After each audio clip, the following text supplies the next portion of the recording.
So, good morning, all students. And yes, good morning, all. Today, we will be continuing with our topic biodiversity. Biodiversity till now, we have done the 4 kingdoms, and 5th kingdom we are continuing. The 5th kingdom is kingdom Animalia. In that, we did all the phylums, and we are continuing with the last phylum, that is a Phylum Vertebrata. Okay, Phylum Vertebrata, we discussed the class fishes, or we can say Pisces, amphibians, and reptilia in our yesterday's class. And today we will be discussing aves, that is a birds, and mammals, and the rules for biological nomenclature, or the rules for the zoological nomenclature, naming of the organism. Now, before going into the topic of today's discussion, 1 minute. Before going into the topic of today's discussion, let me ask you one important thing, that what is the basic difference you find among the amphibia and the reptilia? What basic difference do you find among amphibia and reptilia? This I have given in the yesterday's assignment also. One basic difference between amphibia and reptilia. One basic difference between the class amphibia and reptilia. What do you find the basic difference between amphibia and reptilia?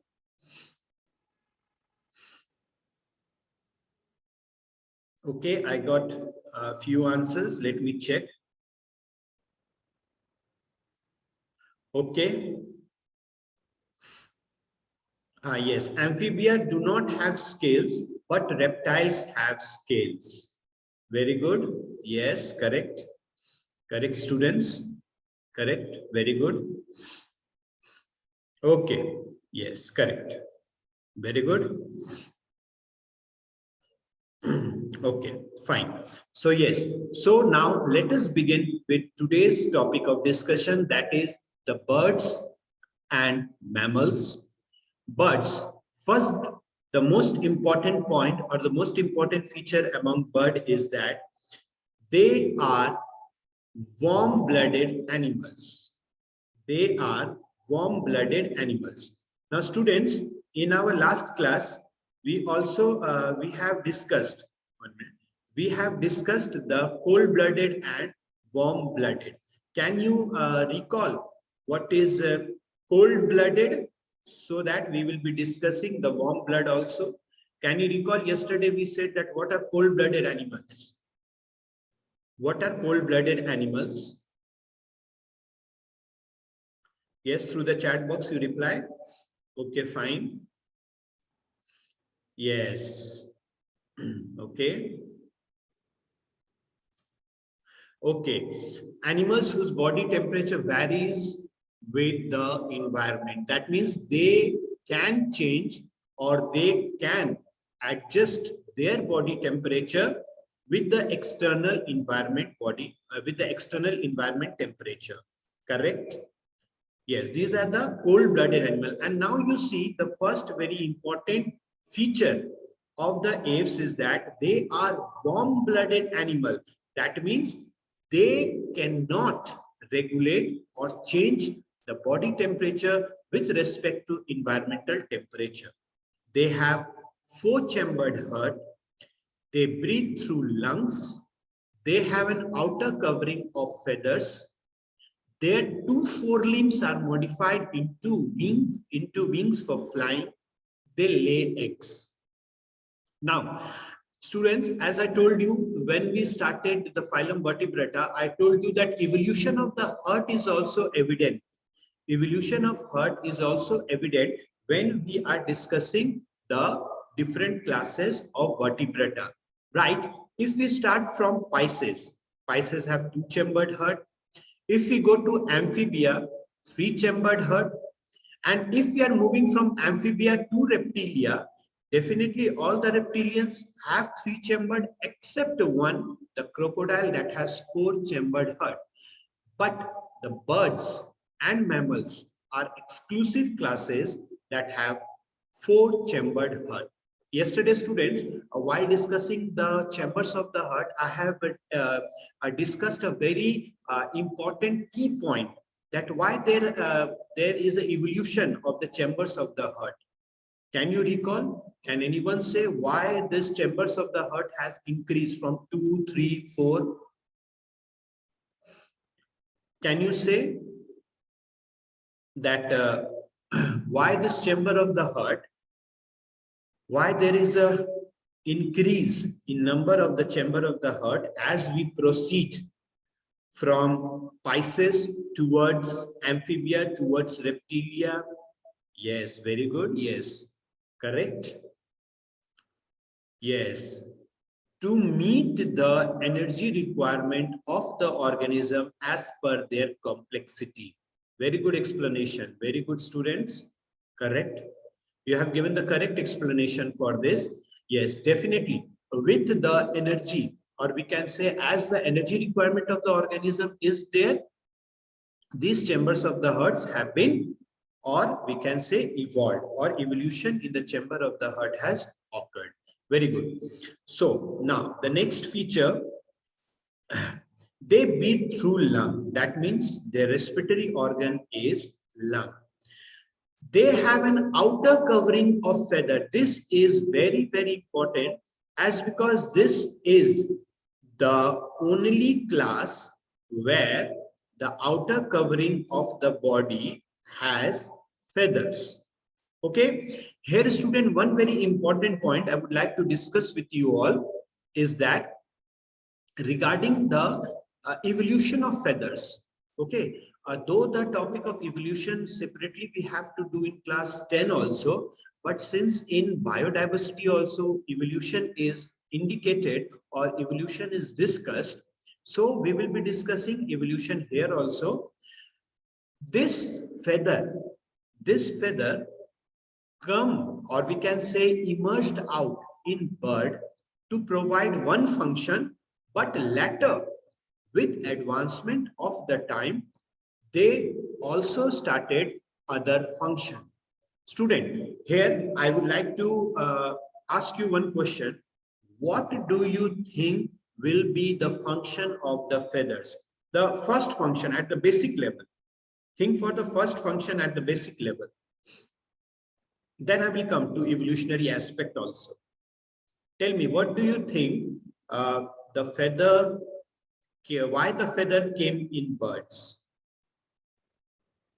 Why the feather came in birds? What was the reason for the evolution, or we can say the emerging out of the feathers in case of the birds?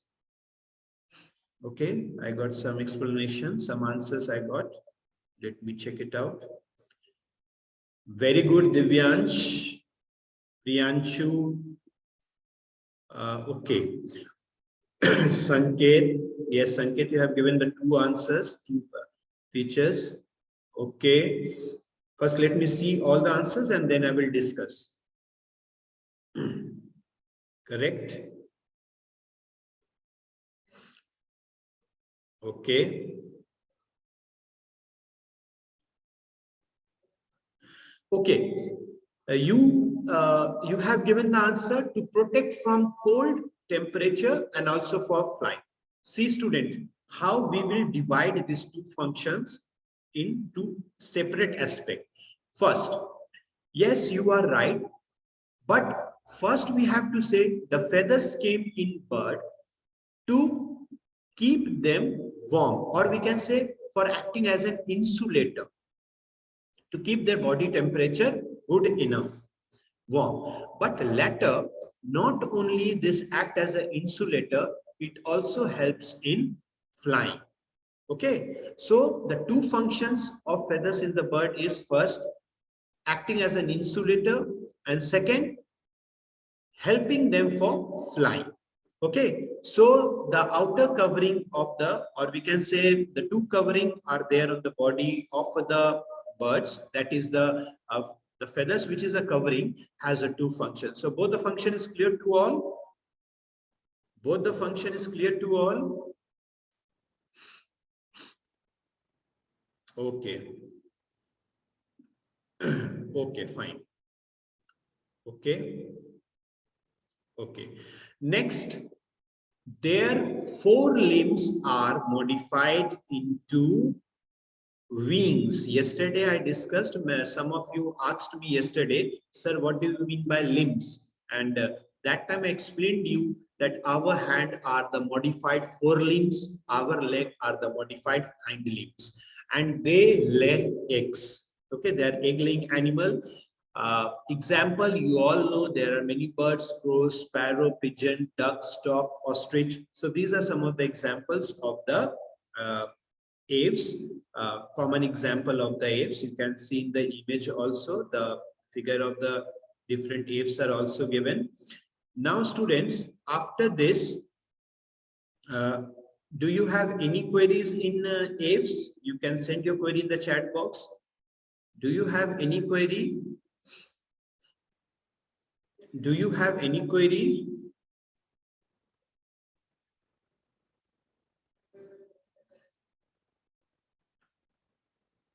Okay, then let me ask few questions from some of the participants. Yes,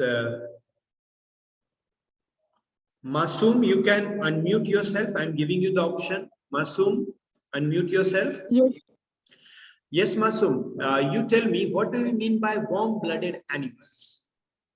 We discussed now. You tell me, what do you mean by warm-blooded animals? animal who cannot set their temperature according to the environment is called warm-blooded animal. Very good. Okay. Yes, Masoom, you can mute yourself. The organisms who can't change their body temperature as per the external variation in the temperature. Okay, next. Next question two. Yes, Ridhima. Ridhima, unmute yourself, Ridhima. Ridhima, unmute yourself.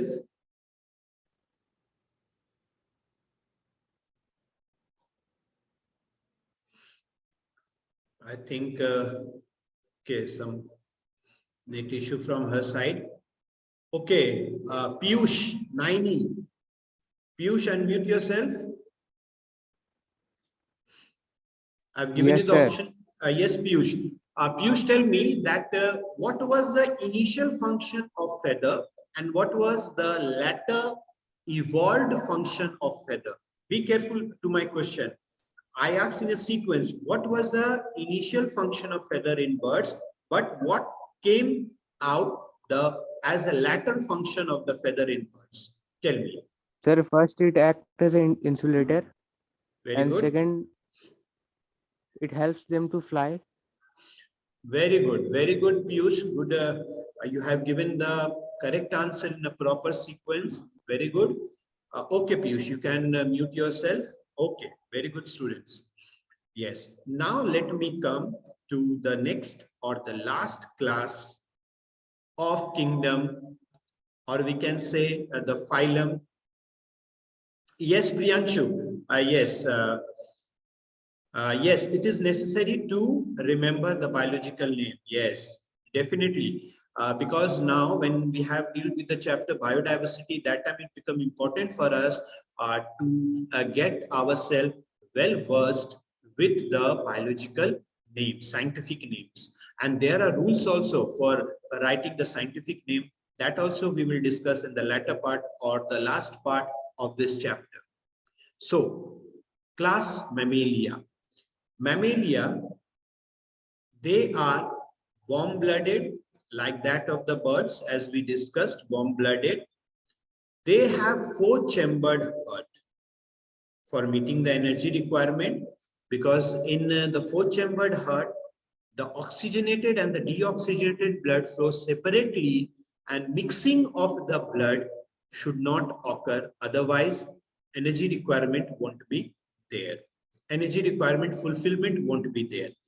They have mammary glands for production of milk to nourish their young one. The most important feature for the mammalia. Why they are called mammals? Because they are giving birth to the young one. This is the exclusive class where laying of egg is not there.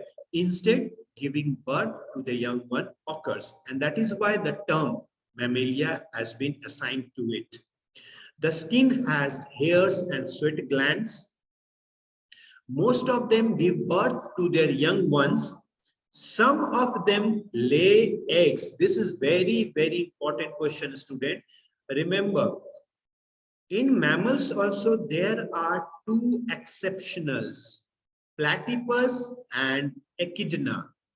These two organisms, Platypus and Echidna, which I have highlighted in the text, these are the two organisms that lay eggs, but they are mammals because the other feature, like position of the body hairs, this is one of the very important feature of the Mammalia, which is not present in any of the class under Vertebrata, is the presence of the hair all over the body. So this Platypus and the Echidna, the Platypus and the Echidna, they lay egg. Then we could have called them as a not as a mammal, but other feature of the mammal, like the presence of the hair all over the body, is very prominent in Platypus and Echidna, and that is why we are designating them, or we are including them in class Mammalia. Okay, so this is, I can say, a compulsory question for you all. Name two exceptional mammal. This question comes that name two exceptional mammals. So the two exceptional mammals are Platypus and Echidna. And some of the very prominent mammals: cat, rat, dog, lion, tiger, whale, pack, human. Okay. So one thing you have to understand, student, very important. Sometime it is also asked in the examination that whale is a fish or a mammal. Whale is a mammal because whale give birth to young ones. Then again, bat flies. So you can have the confusion that it is a bird, but no, bat is a mammal because it gives birth to the young ones. Okay, is it clear to all of you? Is it clear to all of you?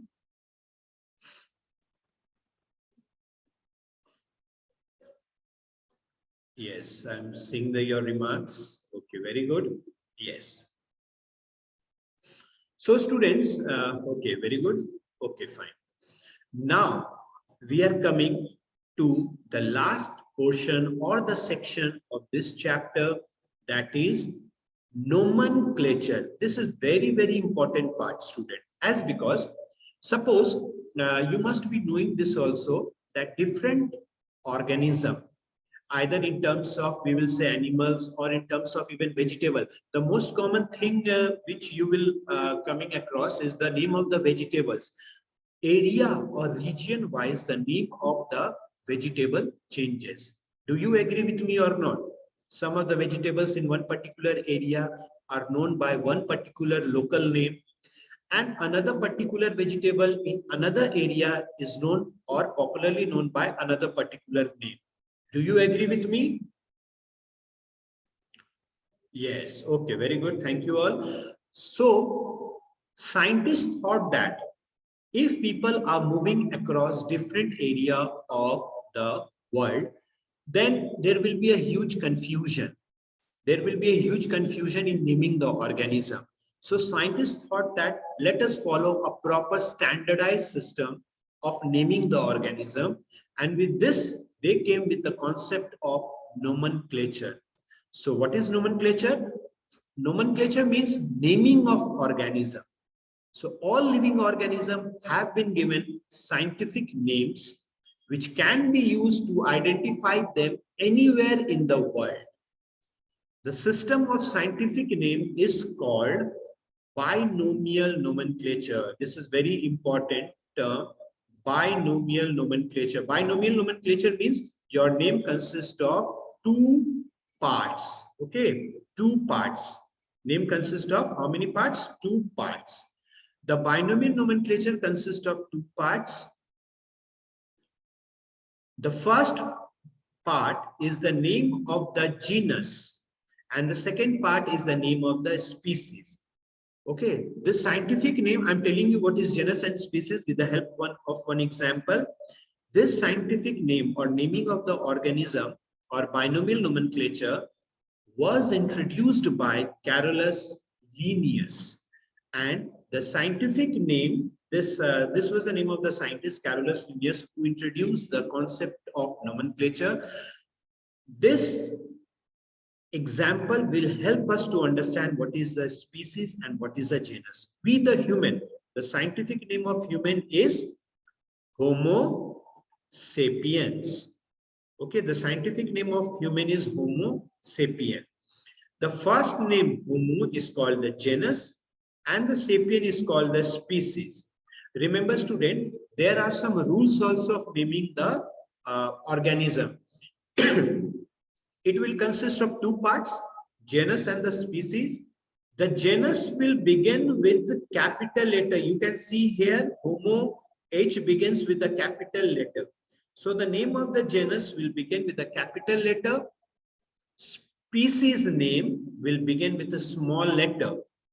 And remember, student, whenever handwritten, they have to be separately underlined. For example, if you're writing Homo sapiens, we have to underline Homo, we have to underline sapien separately. Okay, and if it is in a printed form, then it will be in italics. Okay, italics you can definitely understand, it's a bended form. So whenever in printed it is there, it will be in italics, and when handwritten it has to be separately underlined. Did you got it, student? What is binomial nomenclature? What are its components? For example, student, if you talk about tiger, the scientific name of tiger is Panthera tigris. Panthera is the genus and tigris is the species. Panthera begins with capital P. Tigris will begin with a small t. Got it, students? The binomial nomenclature. Did you got it, students? Yes, Ayan, you raised your hand. Do you have any query, Ayan? Do you have any query, Ayan? Okay, okay, fine. Oh, okay, Sanket. Yes, Ayan. Yes, you don't have. Yes, Sanket. You can send your question. No problem.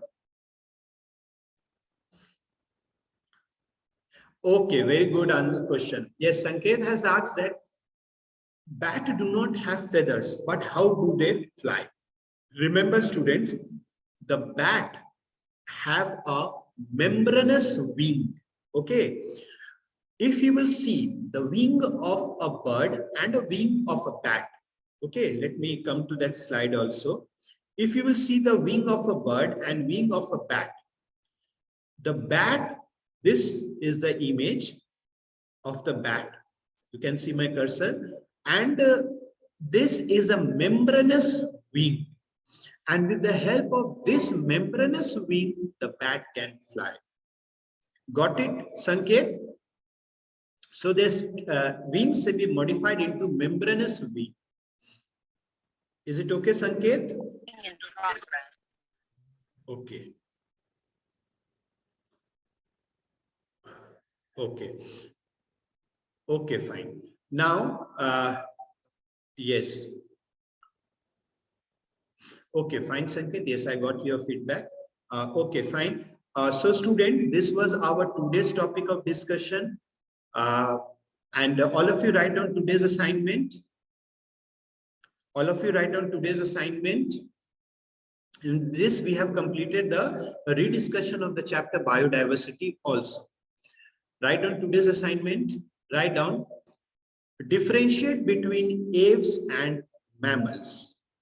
Differentiate between aves and mammals. Differentiate between aves and mammals. Okay, this will be your today's assignment. Differentiate between aves and mammals. Thank you, students, for today's class. Thank you, students, for today's class. We are ending today's class. Thank you all.